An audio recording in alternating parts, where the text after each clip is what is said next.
The Adventures of Tom Sawyer by Mark Twain. Longman Simplified English Series. Read by TAoTS Krudtung. Chapter 13. Homesick. Joe lost his knife. After dinner, all the gang set out to hunt for turtles' eggs on the sandbar. They pushed sticks into the sand, and when they found a soft place, they went down on their knees and dug with their hands. Sometimes they took 50 or 60 eggs out of one hole. They had a grand fire eggs feast that night and another on Friday morning.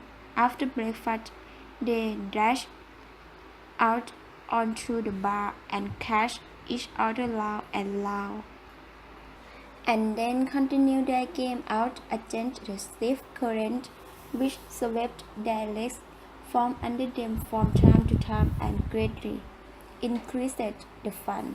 Now and then they stood in a group and threw water in each other's face with their palms, gradually approaching each other with face turned aside and finally shaking each other and struggling until they all went under in confusion and came up blowing, laughing, and gasping for breath at one and the same time. When they were exhausted, they would stretch out on the hot, dry sand and cover themselves up with it, and after a time dash for the water again and do the same once more. Then they drew a ring in the sand and had a circus with the lions, tamers in it, as each refused to have any other job. Next they got their marbles and played various games until they grew tired of his amusement. They had another swim and a long rest. After this they gradually wandered apart and began to gaze longingly across the wide river at the village as leaf in the sun. Tom found himself riding Becky in the sand with his big toe. He sketched it out and was angry with himself for this weakness, but Joe was so homesick that he could hardly bear the misery of it. Huck had a long face too. Tom was downhearted, but he tried hard not to show it. He had a secret which he was not ready to tell yet, but if his depression was not broken up, soon he would have to reveal it. Tom suggested that they should go hunting for pirates, treasure, chests of gold and silver, but the others were not keen on doing so. Tom made other suggestions, but they failed too. It was discouraging work. Joe sat digging a stick into the sand and looking very gloomy. "Oh boy, let's give it up," said Joe finally. "I want to go home. It's so lonely." "Oh no, Joe. You will feel better soon. Just think of the fishing here, and there isn't another swimming place anywhere better than this. Swimming's no good. I don't seem to care for it. Somehow, when there isn't anybody to say that I mustn't swim, I want to go home." "Well, we'll let the crybaby go home to its mother, won't we, Huck? Poor things. Does it want to see its mother? And so it shall. You like it here, don't you,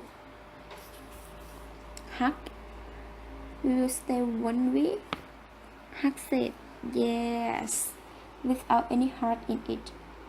"I'll never speak to you again as long as I live," said Joe, rising to collect his belongings soon without a parting word. He began to walk slowly through the shallow water towards the lion's bank. Tom's heart began to sink. He glanced at Huck. Huck dropped his eye. "I want to go too, Tom," said he. "It's what getting lonely and how it will be rough." "Let's go too, Tom." We'll go." "Who hindering you?" Huck walked slowly away and Tom watched them moving slowly on. Tom suddenly noticed that everything had become very lonely and still. He made one final struggle with his pride and then dashed after his friends. Wait, he shouted. "I want to tell you something." They stopped and turned loud. When he reached out, he began unfolding his secret, and they listened gloomily till at last they understood his plan. Then they gave a cheer and said that it was marvelous. They assured him that they would not have left him if he had told them before. Tom made up an excuse, but his real reason had been the fear that not even the secret would keep them with him any very great length of time, and so he had meant to hold it in reserve at a less precision.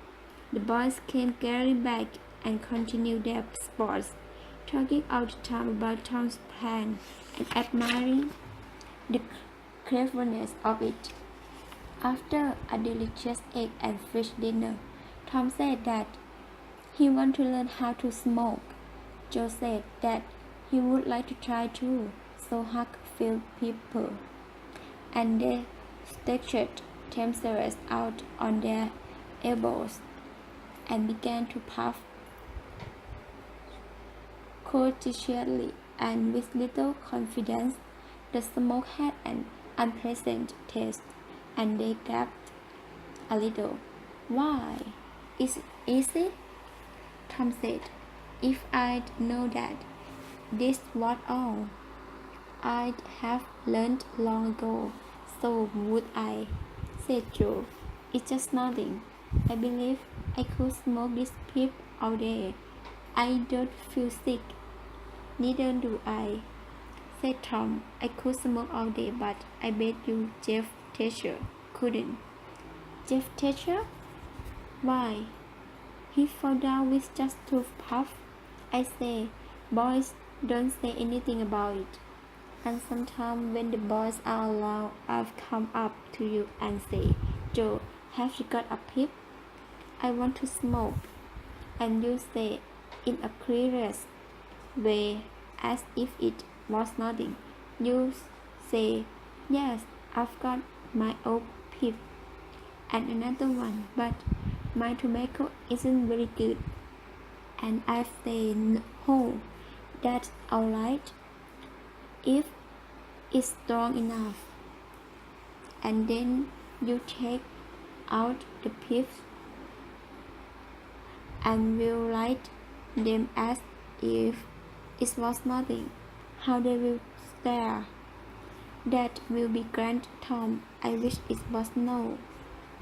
So the talk ran on, but presently it began to drag a little. The silence widened, speeding marvelously increased. Fountains seemed to be at work inside their cheeks. Both the boys were looking very pale and miserable now. Joe puffed up from his fingers. Tom followed. "I've lost my knife," said Joe faintly. "I think I better go and find it." Tom rose unsteadily and said with trembling lips, "I'll help you. You go over that way, and I'll search by the spring." "No, you don't need come, Huck. We can't find it." So Huck sat down again and waited an hour. Then he found it lonely and went to find his companions. They were wide apart in the wood, both very poor, both fast asleep. But something informed him that if they had had any trouble, they had got rid of it. They were not very talkative at supper that night. They had a humble look. When Huck prepared his pipe after the meal and was going to prepare theirs, they told him not to. They were not feeling very well. Something they ate at dinner had upset them.